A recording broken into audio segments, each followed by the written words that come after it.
ભરૂચ મહિલા પોલીસ મથકે નોંધાયેલી સત્તાવાર ફરિયાદ અનુસાર મહારાષ્ટ્રના મુંબઈ સ્થિત અંજુમને તકદીરુનિશા અલ ઇસ્લામિયા લીલ બનાત મદ્રેસાના ટ્રસ્ટી અને સંચાલક 55 વર્ષીય મુફ્તી અલાઉદ્દીન અબ્દુલ ગફ્ફાર અંસારી સામે ગુનો દાખલ કરવામાં આવ્યો છે. આરોપી મુફ્તીએ ભોગ બનનાર યુવતીના ભાઈના મોબાઈલ ફોનમાં યુવતીની તસવીર જોઈ હતી. ત્યારબાદ મુંબઈથી ખાસ ભરૂચ આવી યુવતીના પરિવાર સાથે આત્મીય સંબંધો કેળવી લીધા હતા.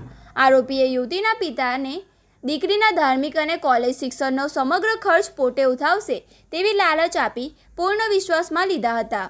પરિવારજનોનો વિશ્વાસમાં આવી જતા યુવતીને ભરૂચથી મુંબઈ સ્થિત મદ્રેસામાં અભ્યાસ અર્થે મોકલવામાં આવી હતી, જ્યાં આરોપી મુફ્તીએ યુવતીની મરજી વિરુદ્ધ તેની સાથે વારંવાર દુષ્કર્મ આચર્યું હતું.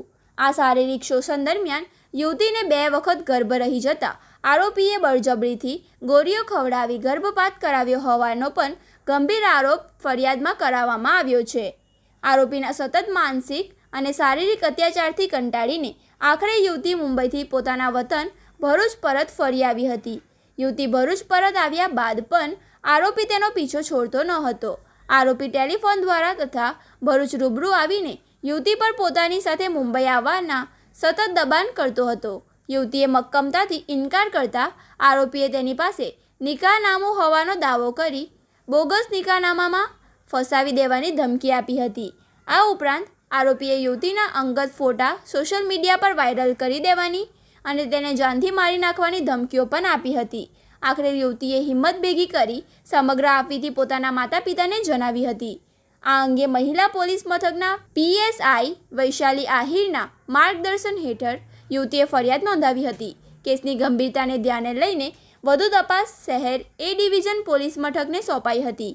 PI RM વસાવાના માર્ગદર્શન હેઠળ પોલીસની વિશેષ ટીમે મહારાષ્ટ્રમાં દરોડો પાડી આરોપી મુફ્તીને મુંબઈથી ઝડપી પાડ્યો હતો.